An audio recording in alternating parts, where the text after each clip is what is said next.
তৃতীয় শ্রেণীর গণিত বইয়ের আজকের ভিডিওতে আমরা 90 পৃষ্ঠার শেষের যে চারটা ম্যাথ, এই 8, 9, 10 এবং 11 এই চারটা ম্যাথ তোমাদেরকে সমাধান করে দিব। তো এখানে দেখো, এই প্রথম যে দুইটা অঙ্ক, এই দুইটা হচ্ছে লিখিত অঙ্ক, বাকি এটাও হচ্ছে গাণিতিক বাক্য সাপেক্ষে তোমাকে একটা গল্প তৈরি করতে হবে, বা দুইটার জন্য দুইটা গল্প। এবং এরপরে এই খালি ঘরে সংখ্যা খুঁজে বের করি। তো সবগুলোই তোমাদেরকে আমি খাতায় সমাধান করে দিচ্ছি। তো 8 নম্বর অঙ্কটা দেখো, এখানে দেওয়া আছে যে বন্যায় ক্ষতিগ্রস্তদের সাহায্যের জন্য 40 জন শিক্ষার্থীর প্রত্যেকে 80 টাকা করে দেয় এবং মোট টাকা 10 জনের মধ্যে সমানভাবে ভাগ করে দেয়া হয়। তো প্রত্যেকে কত টাকা করে পাবে? তো প্রত্যেকে মানে হচ্ছে একজনে কত টাকা পাবে, যে 10 জনকে যে টাকাটা ভাগ করে দিবে সেই ক্ষেত্রে এই প্রত্যেকে বা একজনে কত টাকা পাবে। তো এটা বের করার আগে প্রথমে আমাকে যে বের করতে হবে যে 40 জন শিক্ষার্থী যে 80 টাকা করে চাঁদা 80 টাকা করে দিছে ক্ষতিগ্রস্তদের সাহায্যের জন্য, সেই মোট টাকা কত। তো এটা বের করার জন্য আমরা লিখব যে এইখানে দেখো যে প্রত্যেকে 80 টাকা দেয়, মানে একজনে দেয় 80 টাকা। তো এখানে লিখব যে একজন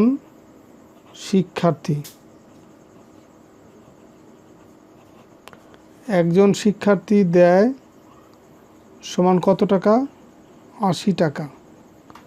এটা হচ্ছে একজন শিক্ষার্থী দেয়। এখন এখানে শিক্ষার্থীর সংখ্যা কতজন? 40 জন। সুতরাং এই 40 জন শিক্ষার্থী দেয়, দেখে একজনে যা দেয় 40 জনের টাকা, তাতে বেশি হবে না। বেশি হলে কি করতে হবে? গুণ করতে হবে। যেহেতু বেশি হবে, বেশি হলে গুণ করতে হবে। 80 গুণ এই 40,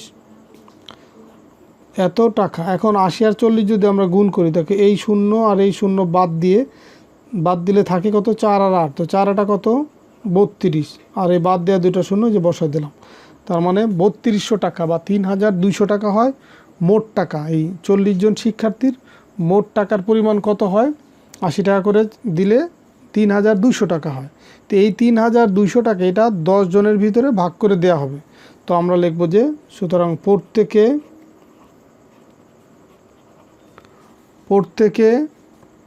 পাবে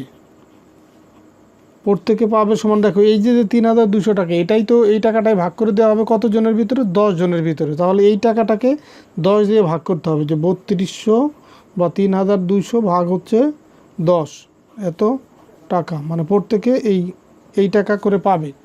এখন এই 3200কে যদি আমরা 10 দিয়ে ভাগ করি, ভাগের ক্ষেত্রে যদি এই ভাজ্য আর ভাজকের শেষে শূন্য থাকে, সেই ক্ষেত্রে এই শেষের শূন্যগুলো কাটাকাটি করা যায়, মানে এই শূন্য আর এই শূন্য কাটাকাটি করতে পারি। তাহলে দেখো এখানে থাকে কত?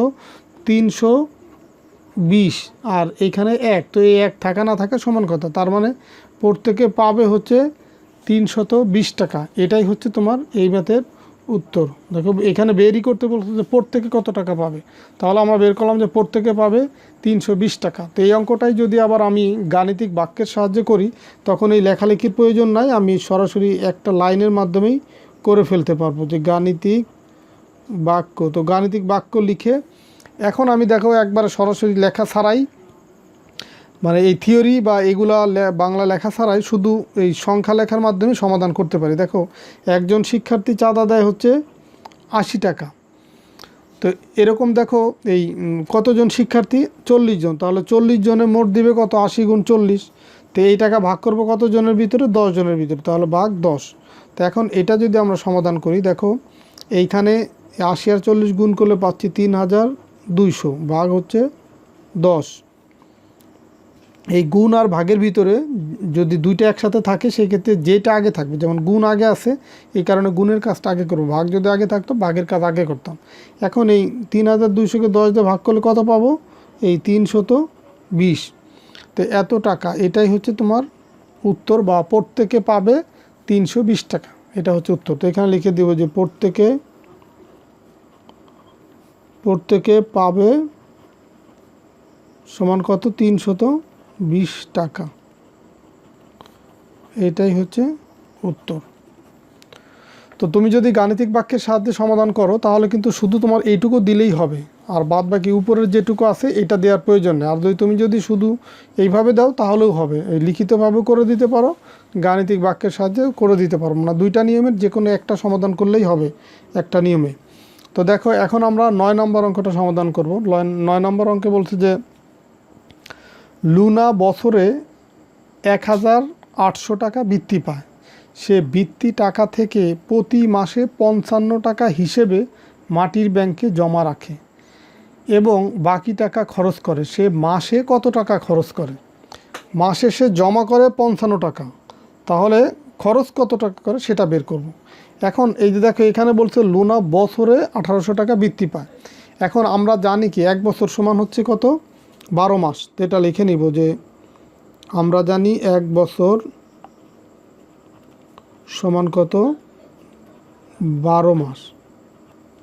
তাহলে এই অঙ্কটা বলছে যে বছরে 1800 টাকা বৃত্তি পায়, তাহলে এখানে লিখব যে 12 মাসে বৃত্তি পায় সমান কত? 1800 টাকা। আমরা এইখান থেকে 1 মাসে কত টাকা বৃত্তি পায় সেটা বের করবো। এই কারণেই কিন্তু আমরা লিখলাম 12 মাস। 1 বছরকে ভেঙে আমরা 12 মাস লিখলাম। সুতরাং এই 1 মাসে বৃত্তি পায় কত টাকা? কম পাবে, কম হলে কি ভাগ, এই 1800 ভাগ হচ্ছে 12, এত টাকা। এখন এই ভাগটা আমি তোমাকে সাইডে সমাধান করে দিচ্ছি যে 12 দিয়ে যদি আমরা 1800কে ভাগ করি তাহলে কত পাবো? দেখো 12 18-র ভিতরে যাবে একবার, এই 18কে যদি ভাগ করি একবার যাবে, লিখলাম 12 12, বিয়োগ করলে 6, এখান থেকে একটা শূন্য যদি নামায় 60, এই 12 60-এর ভিতরে যাবে কতবার? 5 বার, 5 12 60, এখান থেকে যে শূন্যটা নামাইলাম এই শূন্যটা আমি যে এখানে বসিয়ে দিলাম, তাহলে কত পেলাম? 150। তাহলে এখানে লিখবো যে 150 টাকা। এইটা হচ্ছে সে 1 মাসে বৃত্তি পায়। 1 মাসে বৃত্তি পায় কত? 150 টাকা।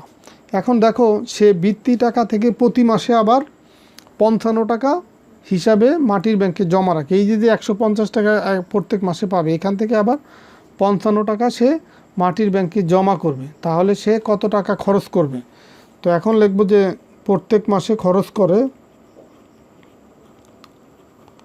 প্রত্যেক মাসে, আচ্ছা এখানে আমরা লিখে নিই যে প্রত্যেক মাসে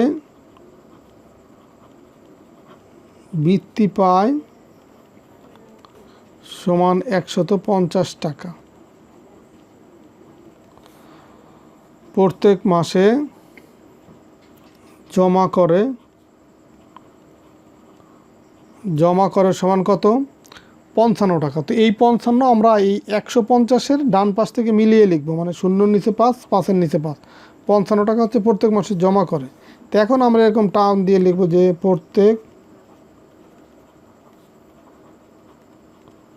প্রত্যেক মাসে খরচ করে।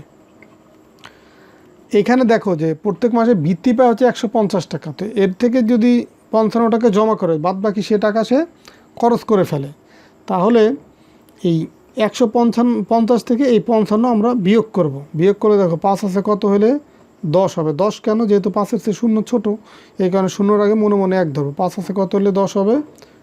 5 হলে এই 5 বরাবরই কিন্তু এটা লিখবো। হাতে আছে আমার 1, সেই 1 এই 5-এর সাথে যোগ হবে। 5 আর 1 কত? 6, 6 আছে কত হলে, এই 5 যেহেতু এই 6-এর চেয়ে ছোটো, তার মানে 5-এর আগে মনে মনে আমি 1 ধরবো, হয়ে যাবে 15।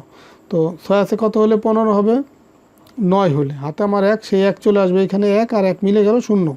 তাহলে এই 95 টাকা হচ্ছে প্রত্যেক মাসে সে খরচ করে। এটাই কিন্তু বলছি সে মাসে কত টাকা খরচ করে, এটাই হচ্ছে তোমার উত্তর। তো এই অঙ্কটাও আমরা গাণিতিক বাক্যের সাহায্যে কীভাবে করতে হয় সেটা দেখাবো। তো দেখো এখানে লিখবো যে গাণিতিক বাক্য।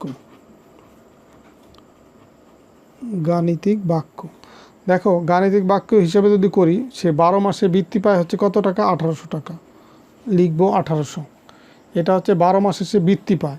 তাহলে এখান থেকে আমরা বের করব 1 মাসের বৃত্তি, তাহলে 12 দিয়ে ভাগ করলে আমরা 1 মাসের বৃত্তির টাকা পেয়ে গেলাম। এর ভিতর থেকে সে জমা করে যেটা সেটা বিয়োগ করব। জমা করে কত? 55 টাকা। বাদ বাকি টাকা সে তাহলে খরচ করে। তো 1800-কে 12 দিয়ে যদি ভাগ করি, এখানে পাবো হচ্ছে 150, আর যে টাকা জমা করে সেটা এখন বিয়োগ করব। তো 150 থেকে 55 বিয়োগ করলে আমরা কত পাচ্ছি? 95 টাকা। এইটাই হচ্ছে তোমার উত্তর, বা এখানে লিখে দিব যে প্রত্যেক মাসে খরচ করে 95 টাকা। এরপরে দেখো 10-এর ক নম্বর, এখানে এই গাণিতিক বাক্য দেওয়া আছে 350 বিয়োগ হচ্ছে 50 ভাগ 6।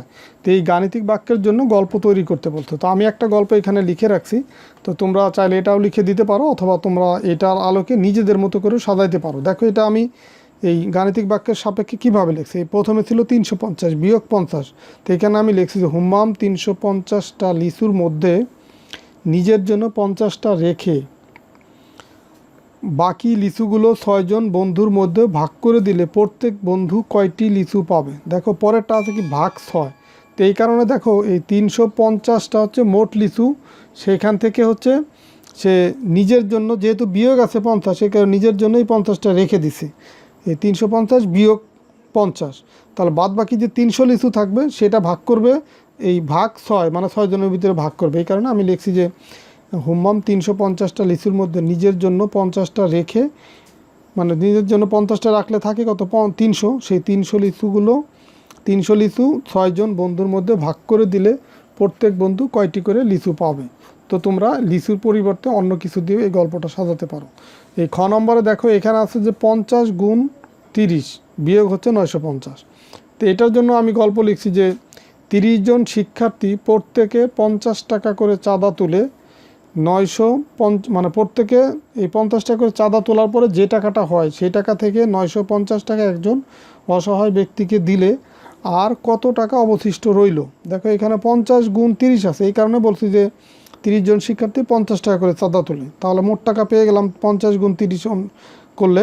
এরপরে বিয়োগ হচ্ছে 950, এই কারণে এখানে বলছি যে বিয়োগ মানে কি কমে যাওয়া, এই কারণে লিখছি যে 950 টাকা একজন অসহায় ব্যক্তিকে দিলে আর কত টাকা অবশিষ্ট রইল। তো তোমরা এই যে আমি যে দুইটা গাণিতিক বাক্যের সাপেক্ষে গল্প লিখে দিলাম, তোমরা এটাও লিখে দিতে পারো, অথবা তোমরা যদি এটা ভালোভাবে বুঝে থাকো তাহলে তোমরা কিন্তু নিজেদের মতো করে এই ধরনের গল্প সাজাতে পারবা।